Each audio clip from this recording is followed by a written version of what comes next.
Olá, irmãos e irmãs em Cristo. Venho aqui hoje gravar para vocês mais um vídeo no meu canal revelando as profecias da Bíblia. E no vídeo de hoje é a Escola Sabatina, alusões, imagens e símbolos. O capítulo de hoje é o capítulo 10. Para quem o fim tem chegado.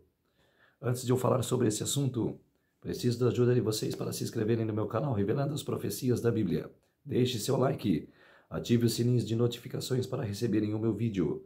Compartilhe com o maior número de pessoas que vocês puderem o conteúdo do meu canal. Preciso da ajuda de vocês. E vamos orar para fortalecer cada vez mais a nossa fé. Querido Deus e Pai, muito obrigado por este dia do Senhor, o sábado, que começou ontem ao pôr do sol e que termina hoje ao pôr do sol. 24 horas de adoração e louvor. Por isso, meu Deus, fique comigo nesses minutos e segundos. Faça-me de mim o seu servo para pregar essa lição maravilhosa. Tudo isso agradeço e oro em nome do meu Salvador Jesus Cristo. Amém. Vamos lá, povo de Deus. A lição de sábado, para quem o fim tem chegado. Verso para memorizar. Estas coisas acontecem com eles para servir de exemplo e foram escritas como advertência a nós, para que o fim dos tempos tem chegado. Por isso, aquele que pensa estar em pé, veja que não caia. 1 Coríntios capítulo 10, versos 11 e 12.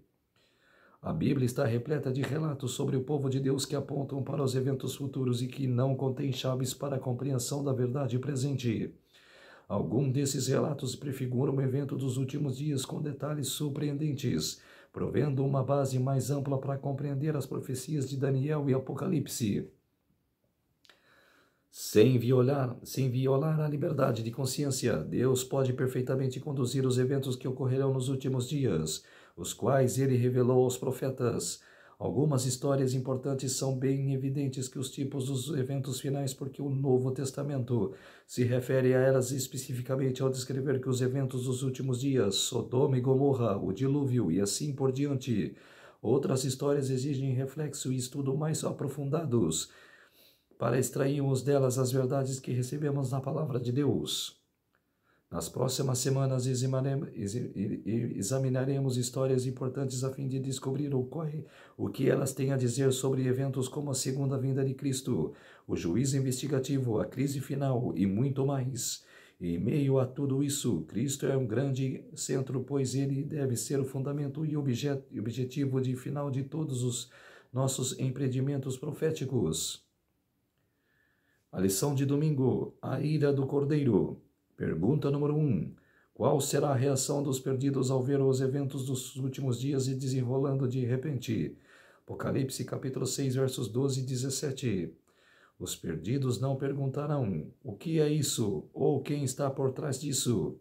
Eles parecem saber o que está acontecendo. Eles se referem a Jesus como o Cordeiro, mostrando que conheciam pelo menos um pouco a história de Cristo. Eles também parecem cientes que ele chegou o grande dia da ira deles, e quem estão numa situação sem esperança, quem poderá subsistir?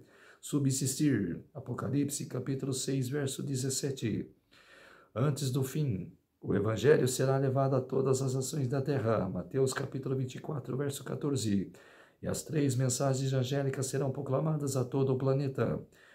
Ainda assim, pessoas serão tomadas de surpresa, não por falta de informação, mas por causa de sua recusa em crer e obedecer. Essa razão é pela qual essas pessoas estarão perdidas.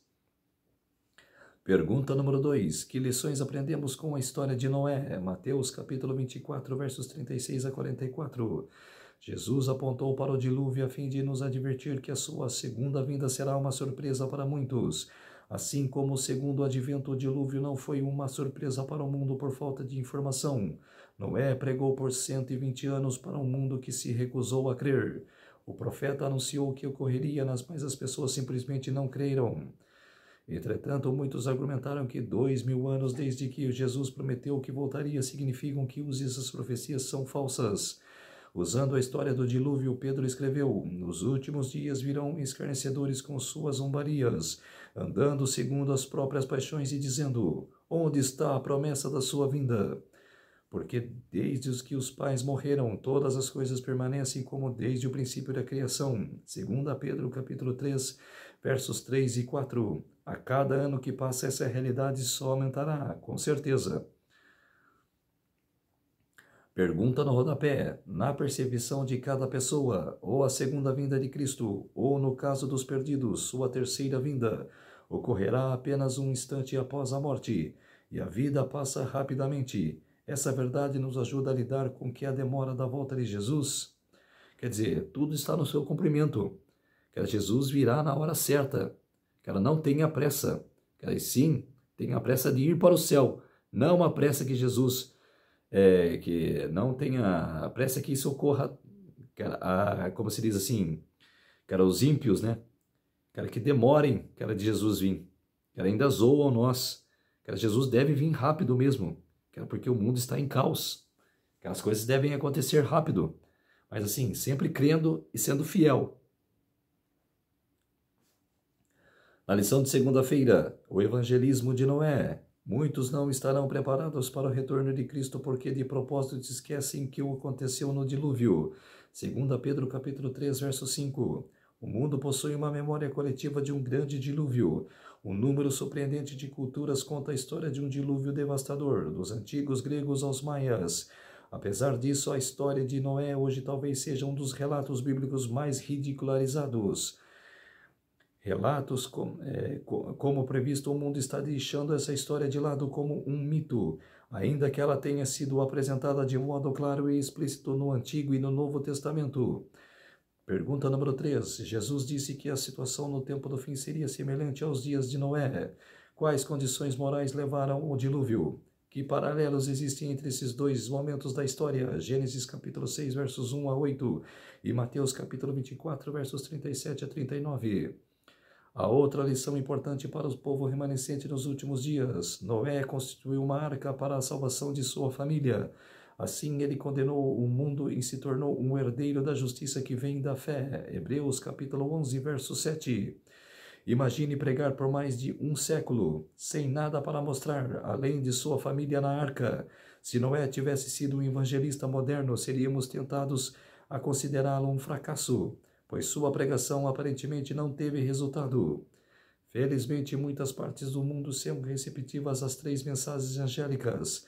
A pregação da mensagem do remanescente está se mostrando eficaz, e muitos estão conhecendo o Senhor. Não chegamos ao ponto de não haver resultados, embora saibamos que chegará o momento em que se encerrará o tempo da graça, fechando-se a porta da misericórdia. As que estavam preparados entraram com ele para as bodas e fechou-se a porta. Mateus capítulo 25, verso 10. Essa breve sentença nos conduz pelo ministério final do Salvador, ao tempo em que se completará o grande obra para a salvação dos seres humanos. Ellen G. White, no Grande Conflito, na página 362. Até então, temos um grande trabalho a fazer como igreja. A pergunta no rodapé: como manter o ânimo se nossos esforços evangelísticos não parecem estar dando muito fruto no momento? Por que não devemos desistir? Nunca podemos desistir. Sempre nossa pregação, nossa ida nas ruas, pregar para as pessoas nunca terá fim. Sempre terá êxito. E ganhar almas para Deus será a nossa benevolência com Deus. Lição de terça-feira: a história de Sodoma e Gomorra. Ao descrever os eventos dos últimos dias, Pedro se refere a uma história fundamental no Antigo Testamento, a destruição de Sodoma e Gomorra. Essas cidades da planície ficaram famosas por sua maldade e se tornaram o primeiro exemplo de centros populacionais destruídos pelo fogo do céu. Pergunta número 4. Quais condições morais levaram à destruição dessas cidades e quais paralelos existem em nossos dias? 2 Pedro capítulo 2, verso 4 e 11. Judas capítulo 1, versos 5 a 8. E Ezequiel capítulo 16, versos 46 a 50. A advertência apresentada às pessoas nos últimos dias por meio do relato de Sodoma e Gomorra é clara. Um dia os ímpios serão destruídos. Apocalipse 20. O pecado é enganoso, pois nos cega para o real estado de nosso coração, escondendo nossas transgressões sob uma camada de autojustificação, enquanto somos rápidos em conhecerem os pecados dos outros. No mesmo capítulo em que Deus falou sobre quanto amor derramou sobre sua nação, Ele advertiu de que, embora não tenha cometido os mesmos pecados, Ezequiel capítulo 16, verso 47, se corrompeu mais do que Sodoma. Israel se prostituiu e cometeu adultério espiritual, Ezequiel capítulo 16, verso 41. Imagine a surpresa do povo ao ouvir que era mais corrupto do que cidades famosas por seus pecados. Isso não é novidade, não apenas com o antigo Israel, mas com toda a humanidade. Paulo apresentou uma longa lista de pecados humanos que poderia ter sido escrita com base nos jornais de hoje. Romanos capítulo 1, versos 18 a 32. Essa descrição da condição dos gentios não tinha a intenção de criar sentimentos de superioridade entre os judeus, mas levar ao povo de Deus a entender a gravidade de seus pecados. Natã fez a mesma coisa quando contou a Davi a história de um homem rico que havia roubado a cordeirinha de um homem pobre. Com essa história, o furor de Davi se acendeu. 2 Samuel, capítulo 12, verso 5. Porque a injustiça parecia evidente. Mesmo assim, Davi só conseguiu se ver na história quando Natã declarou: esse homem é você. 2 Samuel, capítulo 12, verso 7. A Bíblia não é dirigida principalmente à sociedade como um todo, mas ao povo de Deus quando vemos pecados hediondos descritos em passagens como Apocalipse 13 a 17. 13 e 17. Isso é uma advertência de que nós também podemos cair nessa armadilha. Davi, ela falou que ela mata esse homem deve ser julgado, porque ele se dignou com essa história, mas nem se prontificou que a história era dele. Cara que roubou, ele tinha muitas ovelhas, muitas mulheres, mas roubou a única cordeira, que era a única mulher de Urias, que era para si.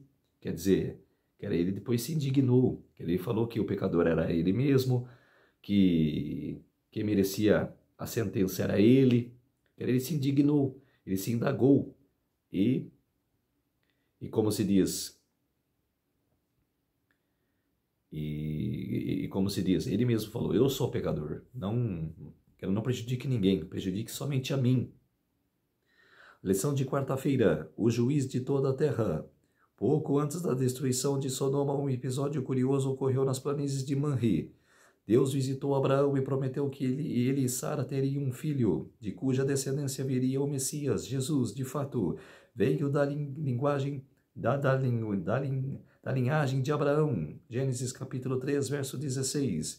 Então a história repetidamente se volta para a questão das cidades ímpias da planície. Pergunta número 5. Leia Gênesis capítulo 18, verso 17 a 32. O que aprendemos com esse texto sobre o caráter de Deus e a maneira pela qual ele planeja lidar com o mal?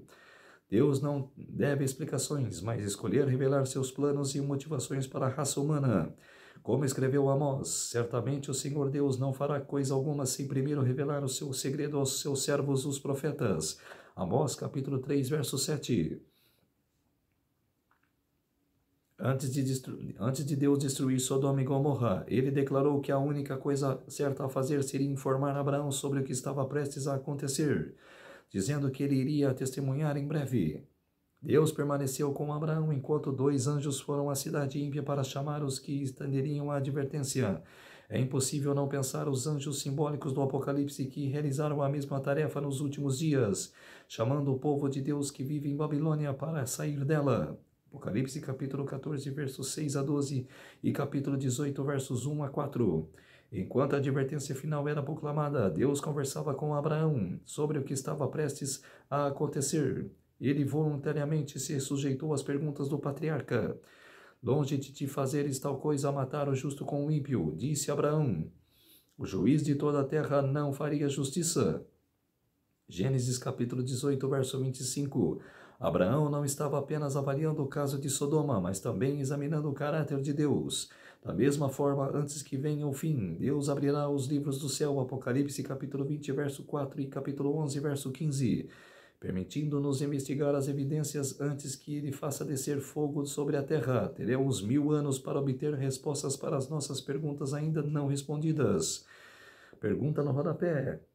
Antes do juízo sobre os perdidos, Deus nos dará 1000 anos para entender o que houve com cada um e por que isso diz sobre o seu caráter e sua disposição de ser julgado por criaturas que dependem dele e não têm direito de saber essas coisas. Quer dizer, duas classes, santos e ímpios. Aceitar o selo de Deus, que é o sábado, ou aceitar o selo da besta, que é o domingo. Quer dizer, e aceitar a última pregação da terra das 3 mensagens angélicas dos 144 mil. Exatamente, que era simples e prático. É reto, concernente, batido o martelo. Aceitar o selo de Deus. Quiser a eternidade? Aceitar o selo de Deus. Quiser a morte eterna? Aceite o selo da besta. Não tem meio termo, não tem que ficar em cima do muro. É sim ou não. Lição de quinta-feira. O juízo pré-advento.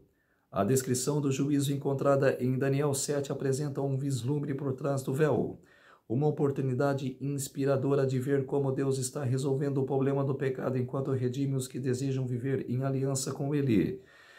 Pergunta número 6. Leia a descrição do juízo investigativo em Daniel 7, 9 e 10.